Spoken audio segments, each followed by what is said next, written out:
ஓம் சாந்தி. பாபா நினைவிருக்கின்றதா? முரளி தேதி 30/5/2025।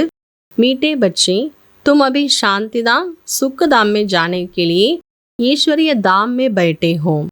ये सत्य का संक है जहां तुम पुरुषोत्तम बन रहे हो। பாபா சொல்றார், இனிமையான குழந்தைகளே, இப்பொழுது நீங்கள் சாந்தி தாம் சுகதாம் செல்வதற்காக ஈஸ்வரிய தாமில் அமர்ந்திருக்கின்றீர்கள். பாபா சங்கம் யுகத்துக்கு என்ன பேர் வச்சிருக்கிறார்? ஈஸ்வரிய தாம். இங்கே சத்தியமானவருடைய தொடர்பு கிடைச்சிருக்கிறது.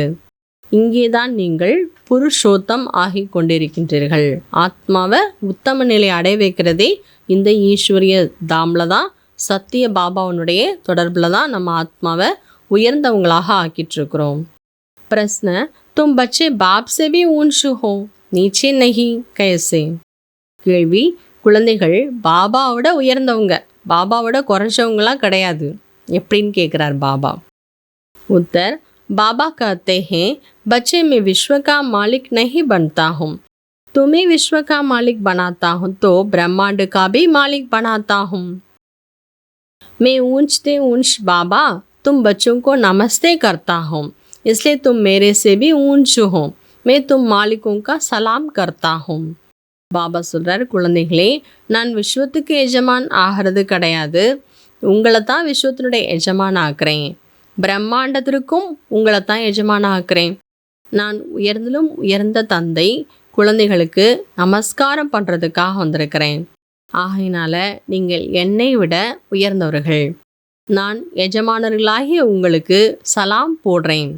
அப்போது அப்பேற்பட்ட உயர்ந்தவங்களாக ஆக்கக்கூடிய பாபா குழந்தைகளாகி நமக்கு என்ன பண்ணுறாரு? சலாம் போடுறாரு. ஏன்னா நம்ம பிரம்மாண்டத்துக்கும் எஜமான் ஆகிடுறோம், விஸ்வத்தினுடைய எஜமானனாகவும் ஆகின்றோம். ஓம் சாந்தி.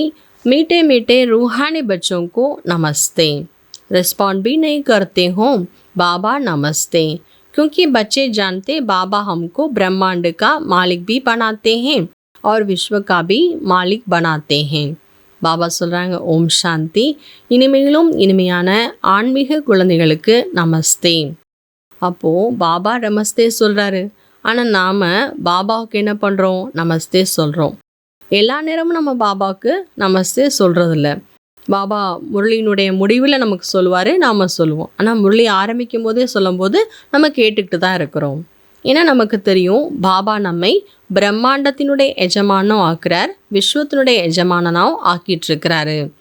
பாபா तो सिर्फ ब्रह्मांड का मालिक बनते, विश्व का मालिक नहीं बनते हैं.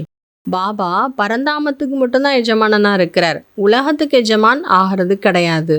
ஆனால் நாம் பரந்தாமம் பிரம்மாண்டத்துக்கும் எஜமான் ஆகிடுறோம், விஸ்வத்துக்கும் எஜமான் ஆகிடுறோம். तो बताओ बड़ा कौन ठहरा? அப்போ நீங்களே சொல்லுங்கள், யார் பெரியவங்க? बच्चे बड़े ठहराना, इसलिए बच्चे फिर नमस्ते करते हैं. இப்போ குழந்தைங்க தானே பெரியவங்க, அதனால தான் குழந்தைகளுக்கு பாபா என்ன பண்ணுறாரா? நமஸ்காரம் சொல்கிறாரு.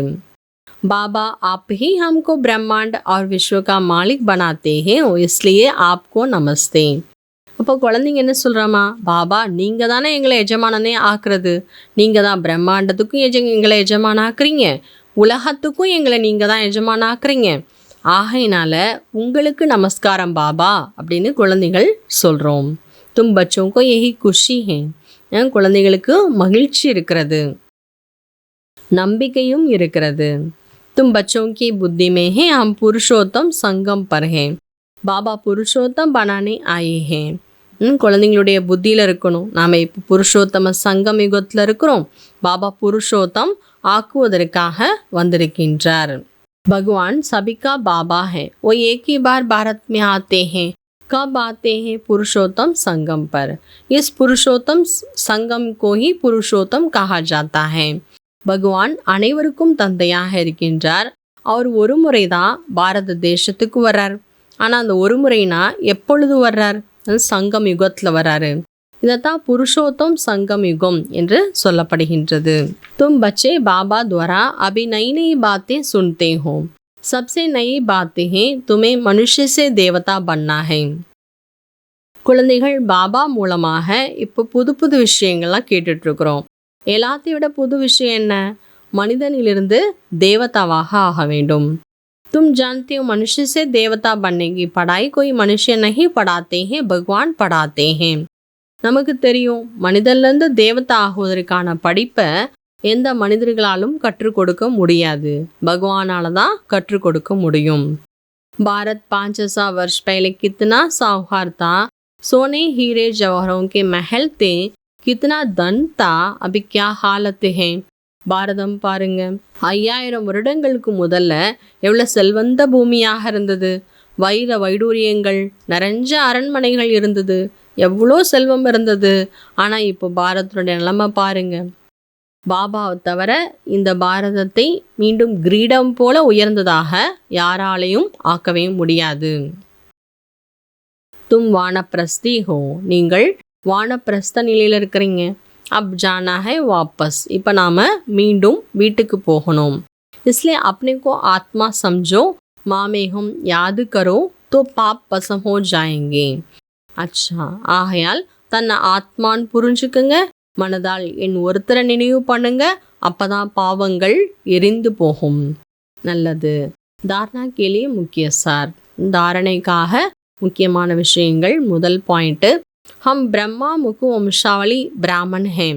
स्वयं भगवान हमें मनुष्य से देवता बनाने की पढ़ाई पढ़ा रहे हैं. इस नशे और खुशी में रहना. நாம் பிரம்மா முக வம்சாவளி பிராமணர்கள். ஸ்வயம் பகவான் நம்மை மனிதனிலிருந்து தேவதா ஆக்குவதற்காக படிப்பை கற்றுக் கொடுக்கின்றார். இந்த நஷா மற்றும் குஷியில் இருக்க வேண்டும். புருஷோத்தம சங்கம் யுகத்தில் புருஷோத்தம் ஆகுவதற்கான புருஷார்த்தம் செய்ய வேண்டும், முயற்சி செய்ய வேண்டும்.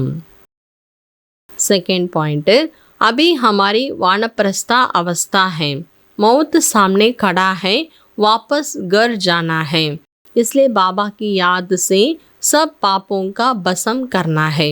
இப்பொழுது நாம் வானப்பிரஸ்த நிலையில் இருக்கின்றோம், மரணம் எதிரில் இருக்கின்றது, மீண்டும் வீட்டிற்கு செல்ல வேண்டும்.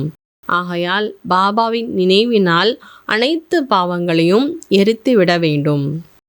वरदान, नॉलेज रूपी चाबी द्वारा भाग्य का अकूट खजाना प्राप्त करने वाले माला माल भव.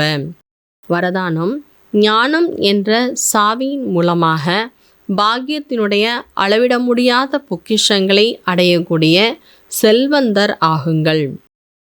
संगम युग पर सभी बच्चों को भाग्य बनाने के लिए नॉलेज रूपी चाबी मिला है.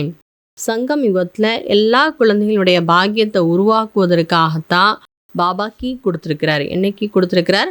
ஞானம் என்பது சாவி போல கொடுத்துருக்கிறாரு. பாபா சார் அந்த சாவியை போடுங்க, எவ்வளோ விரும்புகிறீங்களோ அவ்வளோ உங்களுக்கு பாக்கியத்தினுடைய பொக்கிஷத்தை உருவாக்க முடியும். ஞானத்தை பயன்படுத்தணும்னா நம்முடைய பாக்கியத்தை நம்ம உருவாக்கிக்க முடியும். சாபி மிலி ஆர் மாலாமால் பன் கை, சாவி கிடச்சிச்சு, நம்ம செல்வந்தராக ஆகிட்டோம். இப்போ எந்த அளவுக்கு செல்வந்தராகிறோமோ அந்த அளவுக்கு குஷி என்ன ஆகிடும்? தானாகவே வரும். செல்வம் சேர சேர என்ன ஆகிட்டே இருக்கும்? குஷி கிடச்சிட்டே இருக்கும். அவ்வளோ ஞானத்தை நம்ம வாழ்க்கையில் நடைமுறைப்படுத்தும் பொழுதுதான் நமக்கு என்ன கிடைக்கும்? குஷி கிடைக்கும். ஏன்னா பாக்கியம் உருவாயிடுது. பாபா சொல்லக்கூடிய ஒவ்வொரு பாயிண்ட்லேயும் நம்முடைய நன்மை இருக்குது. இப்போ கேட்கும் போது எவ்வளோ குஷி அடைகிறோம், அப்போ அதை பயன்படுத்தணும்னா எவ்வளோ குஷியாக இருக்கும். அப்படி அனுபவம் ஆகணும். குஷியினுடைய நீர்வீழ்ச்சி கடியில் நான் இருக்கிறேன். அளவிட முடியாத அளவற்ற அழிவற்ற அந்த குஷிங்கிறது என் மேலே தண்ணீர் போல பட்டுக்கிட்டே இருக்கிறது என்பதை நம்ம அனுபவம் செய்ய முடியும். அவங்க அனைத்து பொக்கிஷங்களையும் நிறைந்த செல்வந்தர்களாக மற்றவங்கள் தெரிவாங்க. அவங்க கிட்ட எந்த விதமான அப்பிராப்தி இல்லை என்பதை இருக்க முடியாது. ஸ்லோகன், பாப் से कनेक्शन टेक रखो तो सर्व शक्तियों की करंट आती रहेगी. ஸ்லோகன், பாபாவிடம் சரியான தொடர்பை வைத்தீர்கள் என்றால் அனைத்து சக்திகளினுடைய கரண்ட் ஒளி என்பது உங்களுக்கு கிடைத்து கொண்டே இருக்கும். பாபா கிட்ட கனெக்ஷன் கரெக்டாக இருந்தால் சக்திகளினுடைய கரண்ட் கிடைக்கும். இன்று ஆன்மீக ராயல்டி பியூரிட்டியினுடைய பர்சனாலிட்டியை தாரணை பண்ணுவதற்காக பாபாவுடைய இஷாரா தூண்டுதல், जितनी पवित्रता है उतनी ब्राह्मण जीवन की पर्सनालिटी है. अगर पवित्रता कम तो पर्सनालिटी कम है. எந்த அளவுக்கு தூய்மை இருக்கிறதோ அந்த அளவுக்கு பிராமண வாழ்க்கையினுடைய பர்சனாலிட்டி நல்லா இருக்கும். ஒருவேளை பவித்திரதா குறைஞ்சு போச்சுன்னா நம்முடைய பர்சனாலிட்டி குறைஞ்சு போயிடும். இப்போ பியூரிட்டியினுடைய பர்சனாலிட்டி சேவையில் சகஜமாக வெற்றியை கொடுக்கக்கூடியதாக இருக்கிறது. ஆனால் ஒருவேளை ஒரு விகாரம் கூட அம்சம் மாத்திரம் இருந்தால் கூட அது மற்றவங்களெல்லாம் கண்டிப்பாக மற்ற விகாரங்களெல்லாம் கொண்டு வந்துடும். அம்சம் இருந்தால் கூட வம்சத்தை கொண்டு வந்துடும். இப்படி தூய்மை அப்படின்னா சுகம் சாந்தியோட ஆழமான தொடர்பு இருக்கிறது. அதே போல் அப்பவித்திரதா என்பது கூட 5 விகாரங்களோட ரொம்ப தொடர்பில் இருக்கக்கூடியது. அதனால் எந்த விகாரமும் அம்சம் மாத்திரம் கூட இருக்கக்கூடாது. அப்போ தான் என்ன சொல்லலாம், பவித்திரதாவினுடைய பர்சனாலிட்டியின் மூலமாக நம்ம சேவா பண்ணக்கூடிய ஆத்மாக்கள்னு சொல்ல முடியும். ஓம் சாந்தி.